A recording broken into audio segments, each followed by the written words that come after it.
কি হয়েছে তোমাদের? আমার মায়ের ক্যান্সার হয়েছে। তোমার মায়ের ক্যান্সার হয়েছে? হ্যাঁ, আমার মায়ের ক্যান্সার। আচ্ছা, তোমার কয় ভাই বোন? আমরা দুই ভাই বোন। দুই ভাই বোন? হ্যাঁ। আচ্ছা, তোমার বাবা কোথায়? বাবা কোথায় চলে গেছে আমরা জানি না। বাবা চলে গেছে? হ্যাঁ, আমাদের আচ্ছা, তুমি হাত নামা, হাত নামা, হাত জোর করতে হবে না। কোথায় তোমার মা কোথায়? এই তো মাই দিন। চলো চলো দেখি। আচ্ছা আচ্ছা, কবে থেকে হয়েছে ক্যান্সার? এই 6 মাস হয়ে গেল। 6 মাস হয়েছে? হ্যাঁ, 6 মাস হয়েছে ক্যান্সার হয়েছে। আচ্ছা, আমাদের পাড়ার লোকে সাহায্য করে আমাদের খেতে দেয়। কিন্তু পাড়ার লোক তোমাদের সাহায্য করে? হ্যাঁ। আচ্ছা আচ্ছা আচ্ছা, আপনার ক্যান্সার কোথায় হয়েছে? পেটে ক্যান্সার হয়েছে? আচ্ছা আচ্ছা, এটা কে? এটা আমার দিদা। তোমার দিদা হয় এটা? হ্যাঁ, আমার দিদা।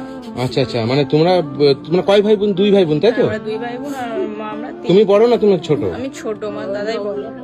আচ্ছা, তুমি পড়াশোনা করো? 10 অবধি পড়ে ছেড়ে দিয়েছি। 10 অবধি পড়ে ছেড়ে দিয়েছো? হ্যাঁ। আর পড়াশোনা করছো না না, কেন? ঠিকঠাক মায়ের চিকিৎসা চলছে না, ওই জন্য পড়াশোনা করি না। ও মানে পয়সার অভাবে পড়াশোনা করছো না, তাই তো? হ্যাঁ। আচ্ছা আচ্ছা, তা তোমার বাবা কোথায় ছেড়ে চলে গেছে তুমি জানো না? না, বাবা কোথায় গেছে বাবার কোনো খোঁজ নেই, বাবা ফোন টোনও করে না, আসেও না।